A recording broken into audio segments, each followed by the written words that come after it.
All right, so let's just get straight into this because I know that some of you prefer when I, vent, just talk about random stuff. And then some of you are sick and tired of it. You just want me to get straight to the point, provide the information so you can apply it to your business and get on with your day, right? So that's fine. So for this particular video, I'm going to keep it very short and sweet. And in this video, I'm going to tell you about how you are able to establish your primary platforms and your secondary platforms as far as social media is concerned, right?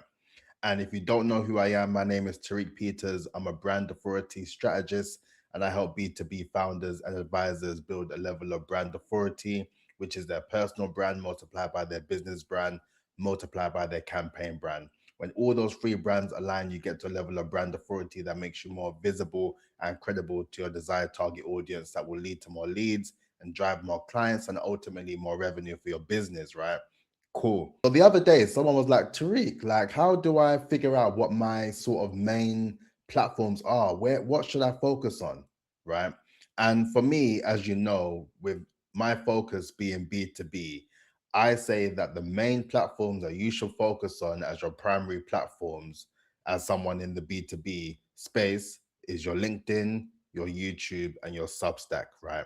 And for me, it's pretty self-explanatory, but I'll explain as to why they are equally as important as each other, right? So LinkedIn is a no-brainer. That is the main B2B platform. That is where you can connect with your target audience directly and literally just engage in conversation and nurture them. YouTube is more of an info educational platform, which is the ultimate platform, in my humble opinion, for you to be able to develop the content that you need in order for your target audience to not only learn from you, but they're able to understand exactly how you are, who you are, your expertise, all the things that you like, dislike. You're more in a position where you get to know the person on a much more deeper level compared to the other platforms, right? And Substack is ultimately the best place where you're able to describe your stuff in written form, right? You have your newsletters there, you have your articles, you have your notes where you can present it in a social media fashion as well. And they also offer video content on there. So you can do video as well as podcasts. You can do so much on Substack. I'm going to do a video talking about why Substack alone as a platform is an amazing ecosystem to have for you in any realm of business, right? But in short, those are the reasons why I picked those three particular platforms as primary platforms that I work on for myself, but also for my clients. Because when it comes down to having that level of brand synergy, when you are able to incorporate your content across all three of those platforms and you're able to amplify that to your desired target audience, then for me personally, I feel like it hits the spot because you are able to present all of your work in various different forms to attract your target audience in different ways. So when it comes down to you having an understanding of what platforms work the best for you, ultimately it depends, right? It depends. But the first thing that you need to think about when it comes down to thinking about what your primary platform or platforms will be is, where does your target audience hang out? Where does the ICP, your ideal client persona, where do they live? Where do they spend the most of their time online when it comes down to just being on the platform, whether they're looking for new opportunities or whether they're putting their content out themselves? Where do they hang out? That is the first thing you need to think about when it comes down to positioning your primary platform. Where does your main ICP hang out? Where do they chill online? And when you've established that, then you then have to think about, where are they most likely to reply to your messages or reply for you to have a back and forth conversation. Because a lot of the platforms, for me personally, I don't really use Instagram as much, but I do know that there's a lot of other people who utilize Instagram and they incorporate it effectively within their lead generation process. So they are able to get many clientele through their Instagram profile alone, right? Which is fantastic for them because they've identified Instagram as a platform that makes the most sense for them, where they're able to not only get their leads and nurture them, but get them into the process of being clients as well. So that's something that you need to bear in mind and take with a pinch of salt when it comes down to selecting your primary platform as well. Where are you most likely to be in a position where you can have a conversation with them? And that's the reason why I say LinkedIn in particular is an amazing platform for you to be able to have that back and forth conversation, because all it really comes down to is you directly connecting with your ICP on LinkedIn. And granted, they do not accept your connection request, there are still various ways where you're able to connect with them and speak with them directly.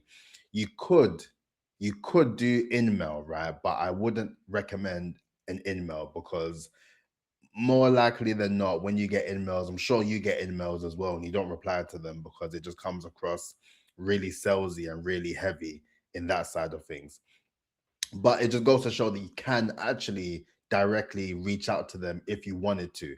But for me, I would advise for you to connect with whoever you are looking to connect with and wait for them to accept your connection request, because it was only until then you wait for them to accept your connection request where you have a better chance of actually having a conversation with them, and you would actually get a reply off the back of that. And plus, when you actually connect with the person that you are connecting with, right, on LinkedIn, then there are no particular junk mail or junk boxes within the LinkedIn platform. So whatever messages you decide to send to this particular connection, your newfound connection, it will go directly into the main inbox. So based on that, they will see your message. They will see your message. Whether they reply or not is a whole different ball game, right? But they will see your message. So on off the back of that, then it makes the most sense as for me as to why you use LinkedIn, for you to be able to nurture your target audience and just start those particular conversations that you are looking to have with them, right? And the other thing that you need to think about when it comes down to selecting your primary platforms is how are they able to connect with each other for you to be able to send that particular person into one place, right?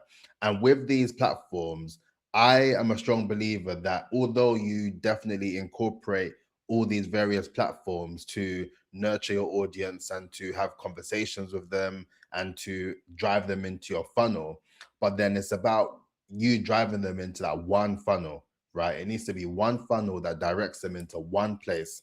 So, for argument's sake, say if you've developed a call funnel and you developed a funnel where ultimately your ICP will get the chance to connect, and then through the funnel they are able to book a call with you directly, right? Whether it's a clarity call, a discovery call, whatever the case may be, you are in a position where you develop the funnel directly for them to click on it, and it takes them to an opportunity to book a call with you.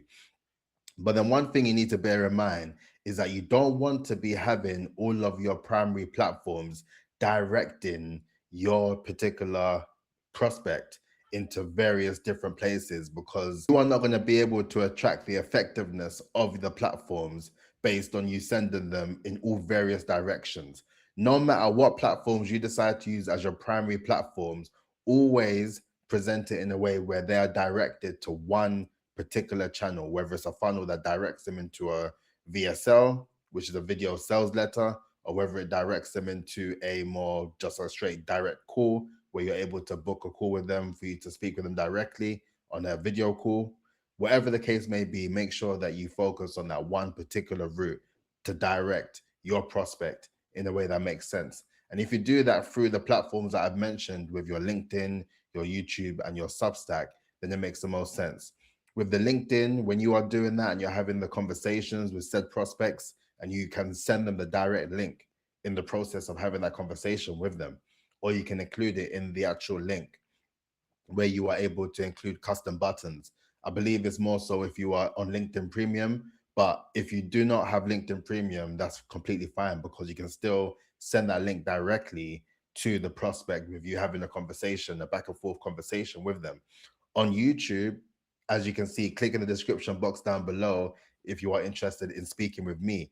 From the first line of the description, you can see the link where you are able to have a conversation with me if you apply to book a Phases Brand Authority Clarity Call. So that's just an example of how I have that link readily available if you would like to have a chat with me, right? So that's one way.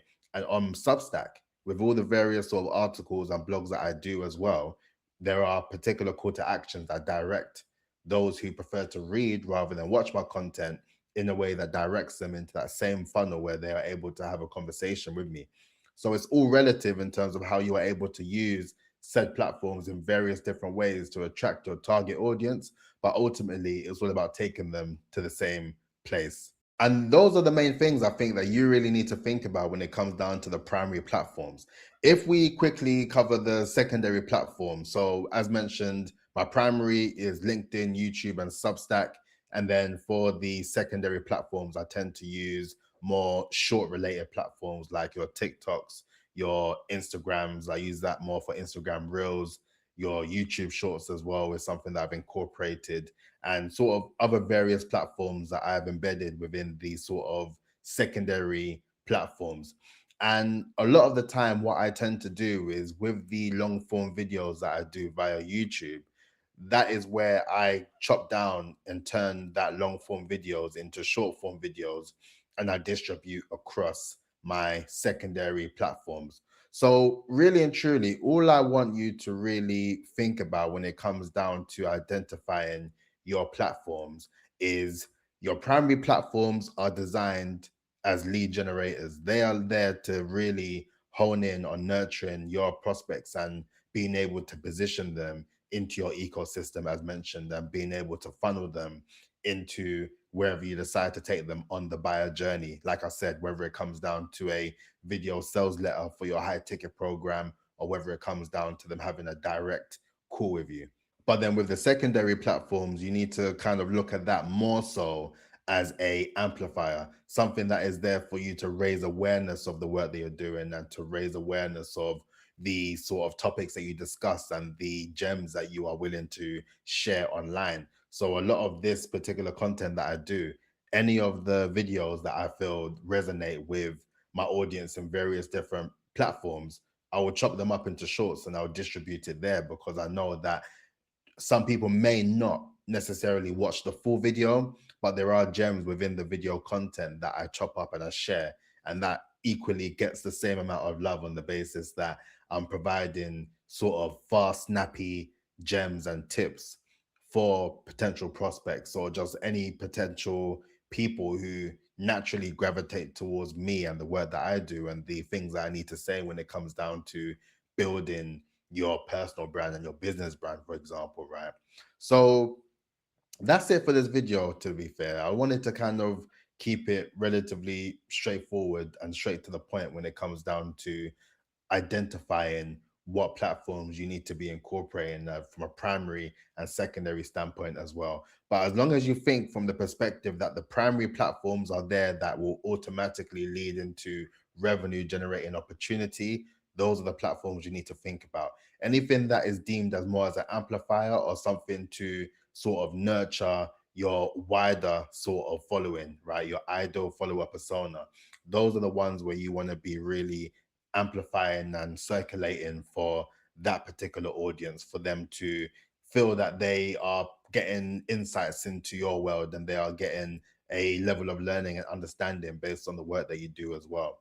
So that's it for me for this video. I hope that this video has helped. Please let me know in the comments if it was useful, and also let me know what your primary platforms are that you use for social media and for content creation as well, in terms of generating and attracting new leads, right?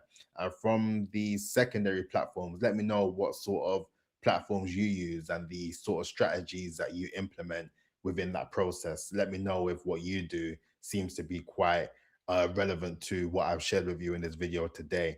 But all in all, I hope that this helped again, and I will catch you tomorrow. Look after yourself. Blessings.